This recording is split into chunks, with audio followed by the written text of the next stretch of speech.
Salawat dan salam tidak lupa kita sampaikan junjungan Nabi kita, Nabi besar Muhammad sallallahu alaihi wasallam, pada para keluarganya, para sahabatnya, para pengikutnya, dan kita semua hingga akhir zaman.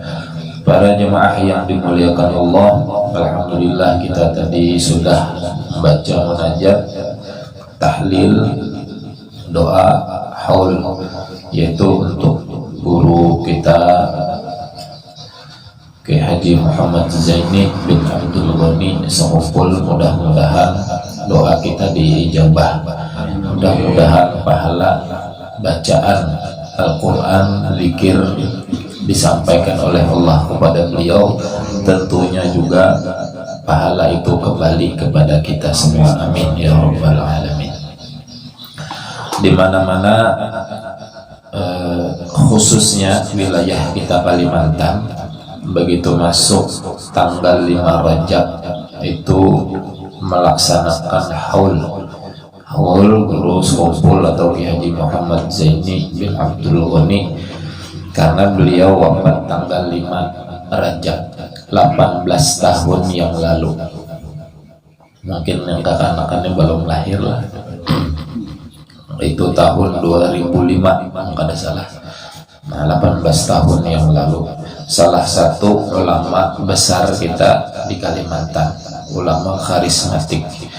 Jadi tahun ini memang informasinya sebenarnya awalnya itu masing-masing melaksanakan haul. Cuma ini sengaja oleh pihak Sengupul pas hendak hari hanya diumumkan bahwa di Sengupul dibuka. Itu pun sekali pas malam Senin. Ya, sebenarnya itu pengajian rutin malam Senin, tapi sekaligus haul. Nah, pas ada yang mendengar tadi, lumayan banyak yang tulak mulai samping habis sembahyang Jumat tadi mengambil haul di sana. Nah, tapi kita sudah di sini isuk di Jelawat. Nah, mungkin di Zainul Amin mungkin ada salah isuk juga wadah guru Zainuddin lah, malam minggu juga mungkin ada salah wadah sidin di Pondok Pesantren Sidin. Jadi ada beberapa tempat, ada beberapa titik, insya Allah sama. Ada yang malam semalam sudah, ada yang malam ini, ada yang malam esok, malam Senin puncaknya di Sengupul. Tentunya memperingati haul seorang wali itu sebenarnya memang kalau kayak orang sidin itu sudah banyak dapat rahmat dari Allah. Nah, tapi kenapa kita tetap mengirimi orang sidin pahala? Nah, hakikatnya sebenarnya itu kembali ke kita. Pahala kita kirimkan, kebaikan kita kirimkan. Nah, kebaikan yang kita kirimkan itu dikembalikan lagi ke kita. Nah, jadi itu tujuan kita tuh sebenarnya. Jadi itu sekilasnya lah. Nah, kemudian seperti biasa kita menyambung pelajaran kita dalam kitab Nasaihul Ibad. Minggu yang lalu kita libur karena ada acara munajat se-Indonesia, se-Nusantara. Lokasinya di Bandung. Itu adalah yang keempat. Yang pertama dan yang kedua di Istiqlal dahulu. Yang pertama tahun 2018, kemudian 2019 itu di Istiqlal, 2020 yang ketiga itu di Demak di Wadah Sunan Kalijaga, kemudian yang keempat di Bandung. Insya Allah, karena yang kelima kabar informasinya kemarin di Banten, di Kerajaan Banten. Ujar Kiai, insya Allah karena lain waktu di Kalimantan Tengah. Oh siap ya loh, aja. Nah, gitu. Nah, kemudian mudah-mudahan juga diizinkan oleh Allah dan kedidahlangan, insya Allah tanggal, kalau ada tanggal 15, tanggal 16 Februari kita munajatan kiai hendak datang ke sini, hendak belang ke rumah di sini tanggal antara 15 atau 16 Februari. Nah, sidin tapi ke Pangkelambun dahulu, habis itu ke sini ke rumah. Nah, terserah aja kan hendak di rumah sini, caranya hendak di masjid, punya banyak nih bisa di masjid bang. Itu sekalian munajat akbar, nah, itu aja atau tablik akbar. Nah, mumpung sidin datang ke sini. Nah, jadi kita jadi tuan rumahnya, jadi panitianya, langsung lah. Relawan aja lah, relawan. Insya Allah. Tapi semalam sudah disampaikan, sudah dicatat jadwalnya, mudah-mudahan kada berubah. Nah, ke Pangkelambun itu sidin diminta oleh Haji Rahman Ebol. Nah, kesana kebetulan ulun bisa di Jakarta semalam, lalu ditelepon. Pas ada Haji Rahman Ebol nelpon, bini kiai nelpon Haji Rahman Ebol. Yang tahu aja kalau Haji Rahman Ebol, pokoknya kada biasa berapa tapi pinandu aja tuh di spanduknya atau biasanya anggota DPD RI. Nah, kesana dahulu, habis itu hanyar ke sini 2 kali mungkin di sana, habis itu hanyar ke sini. Nah, di sini bisa kita olah 2 kali juga, tergantung kena entah di rumah sini sekali, di masjid sekali, atau ada yang lain nggak minta. Yang pasti 2 kali lah maksimalnya, karena tanggal 17 sidin harus bulik ke Jakarta. 17 tuh pada salah hari Jumat harus bulik ke Jakarta. Buliknya pun aman ada lewat sini, namun kereda diantar lagi, entah lewat Pangkelambun atau lewat Palangkaraya, karena diantar. Tangannya menyupir ini kan. Ada jamin itu. Nah, itu informasinya. Nah, insyaallah lah, mudah-mudahan. Nah, kemudian kita sambung pelajaran kita. Wal maqalatu sadisatu wal 20, maqalah ke-26. Setumat baranglah. Belum jam 9. Qila, dikatakan kufranun ni'matil lu'mun, kufur terhadap nikmat itu tercela. Kufur terhadap nikmat itu tercela. Ai adamu syukri li ni'mati dalilun ala dana'ati, yakni tidak bersyukur kepada nikmat Allah itu menunjukkan atas kerendahan jiwanya. Itu satu pesannya. Yang kedua pesannya di sini dalam maqalah ke-26, wa suhbatul ahmaqi, dan berteman dengan orang yang bodoh. Siapa orang bodoh itu? Wa huwa wadi'u syai' fi ghairi mahallihi ma'al ilmi biqabhihi.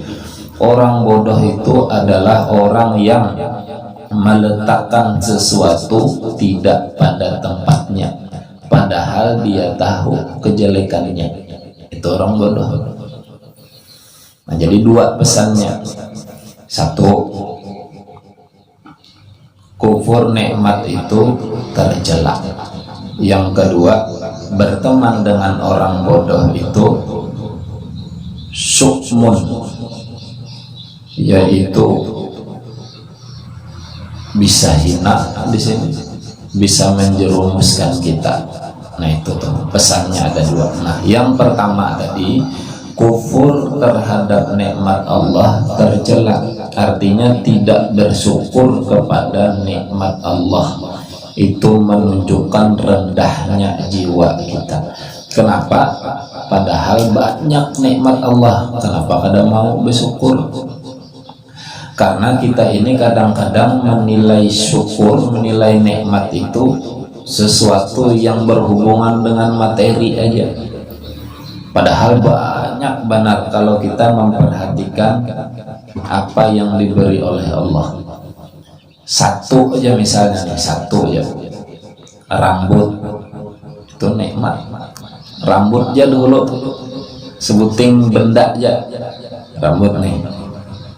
Nah, ada nang panjang gondrong, ada nang longor separuh, kalau ada nang gundul lalu sama sekali. Itu nikmat dari Allah. Bilanya panjang rambutnya syukur, longor rambutnya syukur juga, gundul syukur juga. Di mana wadah kita bersyukur dengan rambut ini? Dengan satu rambut diciptakan oleh Allah panjang pamannya nih, muncul perusahaan sampo, mencongol perusahaan minyak rambut, apa med tuh, pomade, sebuting jangan urusannya mendatangkan rezeki ke sana. Syukurlah. Nang longor bang hendak berambut, muncul perusahaan penumbuh rambut. Ya kalau nang kada sing rambutan ngalih banar, muncul juga sampo penumbuh rambut. Syukur tuh wadahnya. Hanya urusan rambut ini kada mau bersyukur. Turun ke kepala, bulu, rambut mata turun ke sini. Apa sambatnya ke sini jana? Sengok turun ke sini. Jambul turun ke sini. Bulu dada turun ke sini. Bulu batis. Ada yang lewat kan? Urusan bulu aja. Dari bulu rambut muncul mesin potong rambut, muncul gunting, muncul larapan sesengot, muncul larapan janggut, muncul larapan bulu ketiak. Bulu ya tuh hanya banyak nikmat kalau didatangkan oleh Allah, banyak memberikan rezeki biasan orang. Itu hanya satu. Bila kadang mau bersyukur berarti menunjukkan rendahnya jiwa orang itu, kufur nikmat. Bahkan ini ancamannya berat, ancamannya besar. Bila kada mau bersyukur ujar Allah, akan turun azab, siksaan dari Allah. Nah, sebagaimana hadis Nabi Sallallahu Alaihi Wasallam itu disebutkan di dalam kitab ini, seseorang itu kalau dia memiliki dua di dalam dirinya, maka akan dicatat oleh Allah sebagai orang yang syukur dan sabar. Tapi bila tidak memiliki dua ini, maka dia tidak dicatat sebagai orang yang syukur dan sabar. Apa orang itu? Yaitu satu, orang itu dalam urusan agama memandang kepada yang di atasnya, dalam urusan dunia memandang kepada yang di bawahnya. Bila ada di dalam dirinya itu, maka dicatat oleh Allah orang itu ahli syukur dan sabar. Kenapa? Ketika urusan agama dia melihat orang yang di atasnya semangat tinggi melaksanakan ibadah, dan urusan dunia melihat kepada orang yang rendah di bawahnya, lalu muncul timbul rasa syukur kepada Allah. Ini dicatat oleh Allah keutamaan orang yang syukur dan sabar. Tapi bila dalam urusan agama melihat kepada orang yang di bawahnya, dan urusan dunia melihat yang di atasnya, tidak dicatat oleh Allah sebagai orang yang syukur dan sabar. Dirasa-rasa dan dilatih diri supaya dicatat oleh Allah sebagai orang ahli syukur, ahli sabar dalam urusan ibadah, urusan agama. Lihat orang yang di atas kita, artinya lihat ulama, lihat orang soleh, lihat kiai-kiai, lihat orang yang lebih rajin dari kita melaksanakan ibadah, supaya apa? Tumbuh semangat, mau umpati akhirnya. Itu satu pesannya tadi. Kemudian pesan yang kedua tadi, wasuhbatul ahmaq, dan berteman kepada orang bodoh itu sukmun, bisa menjerumuskan kita, bisa membuat kita hina. Siapa orang bodoh tadi? Orang yang meletakkan sesuatu tidak pada tempatnya, padahal ia tahu kejelekannya. Tahu jadinya kejelekannya itu, tahu. Nah ini disuruh jangan berkawan dengan orang itu. Kenapa? Kita ini cenderung bila berkawan dengan orang itu terumpat, bisa terumpat. Lain halnya memang hendak niat tuh hendak membujuri inya. Tapi bila kada niat membujuri, baya berkawan budas, jaga bahasa kita itu kena bisa terumpat. Bisa terumpat-umpat tuh. Karena sebagaimana di dalam hadis juga itu disebutkan orang yang seperti itu harus diputus hubungan, jangan disayangi, jangan dikawani, karena tabiatnya tabiat mencuri. Mencuri apa? Mencuri akhirnya kita ini mencuri perilakunya. Nah itu maksudnya terumpat gawiannya, tahu jah salah, tahu nih salah, tapi dilaksanakan. Akhirnya karena kita bisa terumpat. Makanya dipilih-pilih berkawan, dipilih-pilih, dilihat-lihat. Tapi jangan juga membenci, jangan juga dibenci, disambati jangan juga. Cukup kita itu menjauhi. Nah, kada usah terlalu kenal, tahu, tapi jangan tiap hari parah. Kenapa? Karena tabiatnya tadi di dalam hadis itu tabiat mencuri, bisa mencuri perilaku kita ini nanti akhirnya terumpat, hilang perilaku baik kita, perilaku buruknya wadah kita. Nah kayak itu. Jadi ada dua pesannya di dalam maqalah ke-26 ini. Satu, kufur nikmat itu tercela.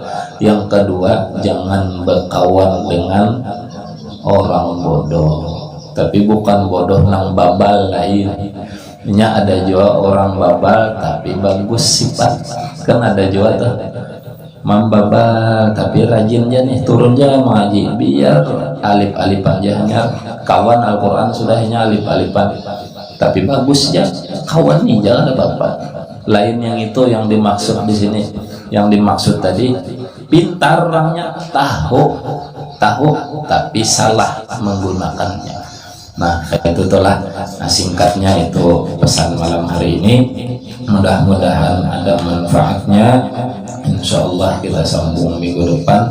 Mudah-mudahan sehat, panjang umur, istiqomah beribadah kepada Allah, istiqomah menuntut ilmu agama Allah, berkah ibadah yang kita kerjakan, ilmu yang kita dapatkan.